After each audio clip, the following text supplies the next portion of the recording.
I'm gonna give you the perfect training splits to help you get more athletic, and we're gonna start right now. I'm Olympic strength coach Dane Miller, and at the Olympics this past year in Paris, one of the biggest things that I realized when I was going around the village, when I was spending time at different venues, when I was coaching my own athletes, is that there's various different forms of athleticism. And this was sort of something that triggered me recently. I had seen somebody say that the barbell can't get you more athletic. But the reason why someone can get away with saying something so stupid and ridiculous is because we don't actually define athleticism.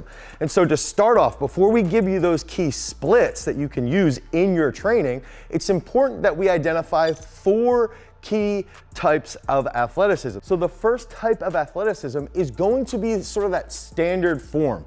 Okay, something that's more like hand-eye coordination, throwing or catching a football, being able to throw a football with a spiral. Oftentimes, you might see an individual who can't throw a spiral with a football. And you might say they're not athletic, but they might be an athlete that's never actually thrown a football. Okay, so they don't have that skill, but it still requires athleticism. So doing things like throwing a frisbee, throwing a baseball, playing table tennis, playing normal tennis, playing pickleball, whatever it is, those are athletic skills. So you're going to be, shooting a basketball, dribbling a basketball, doing a small skill like that while you're being locomotive requires athleticism. That's that first key aspect. The second key type of athleticism is going to be, think about a running back, someone like Barry Sanders, okay? Planting and cutting, or our own Nick Singleton this past weekend against Illinois when he absolutely murdered somebody, comes back, makes a catch, and then scores a first down, delivering a big blow. That's an athletic movement in open space. So you take an open skilled sport without resistance. In Nick's case, he's jumping, he's catching, he's landing, he's getting upfield. That's being athletic without having to actually throw the ball. He did actually have a catch, so that does show a little bit of that first type of athleticism, but these things will mold together. So that second key type of athleticism is going to be moving freely in an open skilled sport without resistance, okay? Meaning you are not going up against a direct individual or direct opponent. And that's gonna take us to that third type of athleticism. That third type of athleticism, I think, is easily able to be thought of when you think about a wrestler. So a wrestler is doing athletic movements in an open skilled sport, it's unpredicted, against an opponent, okay? So against resistance.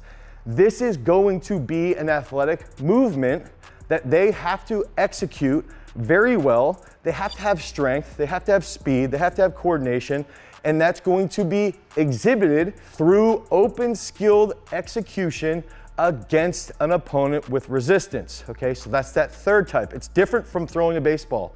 It's different from running freely without having an opponent, okay? So you can look at maybe the second level would be someone like Noah Lyles sprinting. The third level would be someone like Jordan Burroughs or Kyle Dake hitting a blast double. That's going to be that third type of athleticism. And the fourth one we haven't covered yet would be doing something with resistance in a closed skilled sport, okay? So in my case, I like to think about Haley Reichert. She was a 49K lifter, okay? So when she weighed in at 49 kilos and she was 20 years old, she can only clean and jerk about 95 kilos. But by the time she got to be 24 years old, she still weighed 49 kilos and she still could do a clean and jerk, but it was up at 114 kilos, okay? So she got more explosive, she got more athletic in a closed skilled sport with resistance. So when we identify that athleticism has 4 different realms, now we can start to think through each realm of athleticism and then how that applies to your specific sport. And that's where these splits are gonna come in. We had to go over those 4 keys. Think about where you fit in with your specific sport, and now we're gonna give you those key splits. So one thought process you have to have is that when you're programming for athletes, you have to think through the 4 lenses of being athletic. And then on top of that, you have to build out those training splits based off of what type of athlete they are, okay? What type of sport they're training for, and then what are their weaknesses and what are their strengths? And that's exactly what we do inside of Peak Strength. We actually analyze and assess what your key movements are based off your sport, based off of how we're going to be training you to improve and become a better athlete. So if you need help with your programming, head over to peakstrength.app, the Google Play Store or the Apple iOS Store, download Peak Strength, and then get inside your sport-specific program. Now, we're gonna give you key warm-ups that you can do for every single type of sport that requires every single type of athleticism. So remember, we have the first type of athleticism, which is going to be executing a skill, a high-speed skill, shooting a basketball. Second type, that's gonna be running freely, okay? That's that second level. Third level, this is going to be doing something in an open skilled sport against resistance. Think about wrestling. Fourth level, we're going to be doing something in a closed realm with resistance. Think about weightlifting. Now, that brings us to warm-ups.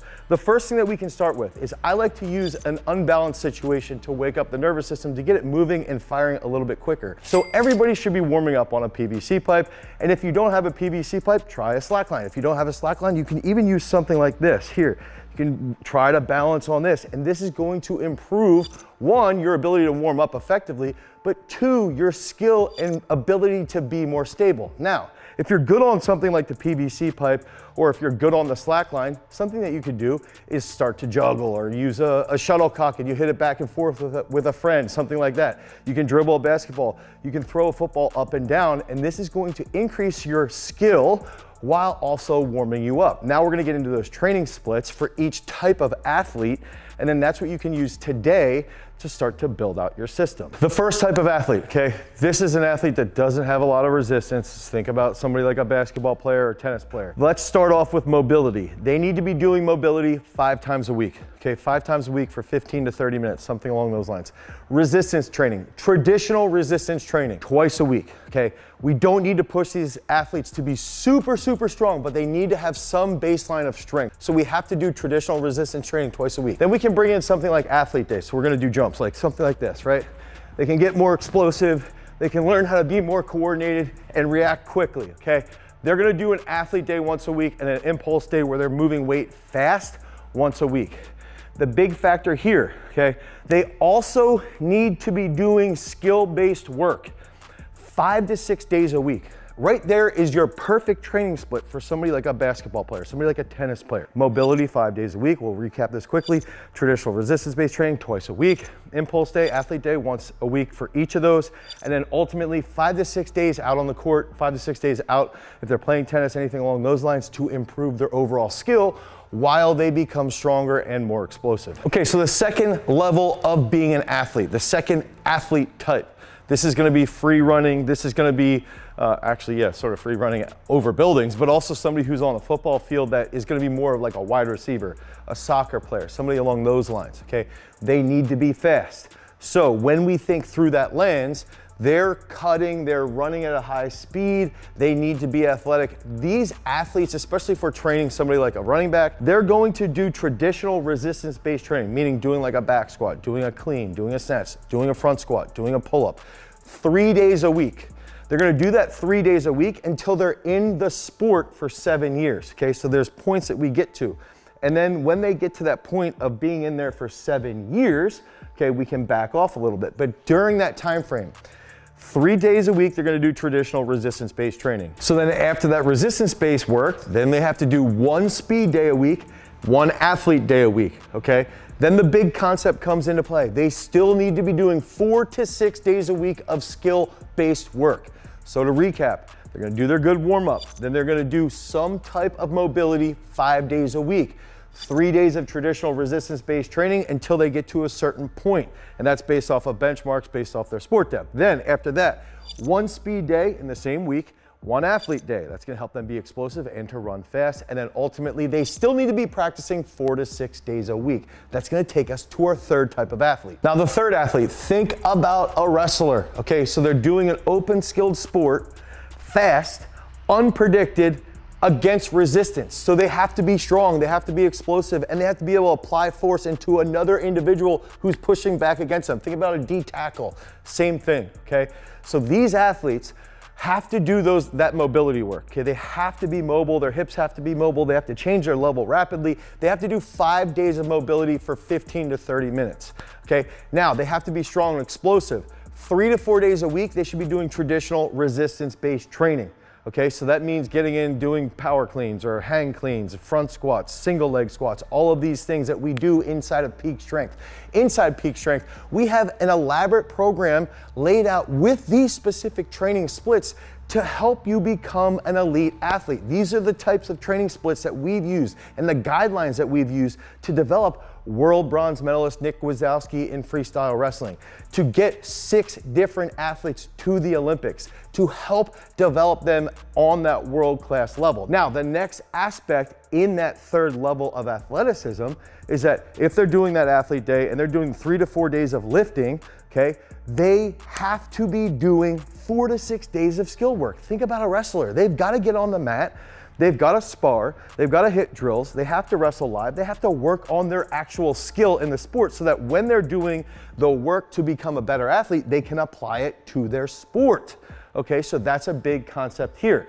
Athlete day is going to help them be more explosive. They could do an impulse day inside of those traditional resistance days, but if you're inside of peak strength, you're going to see a leg day, an upper body day, an athlete day, an impulse day. Those are key concepts while you're still doing your actual specific sport work 4 to 6 days a week. One of the things here is that a lot of parents, a lot of athletes will be like, this much work? Really?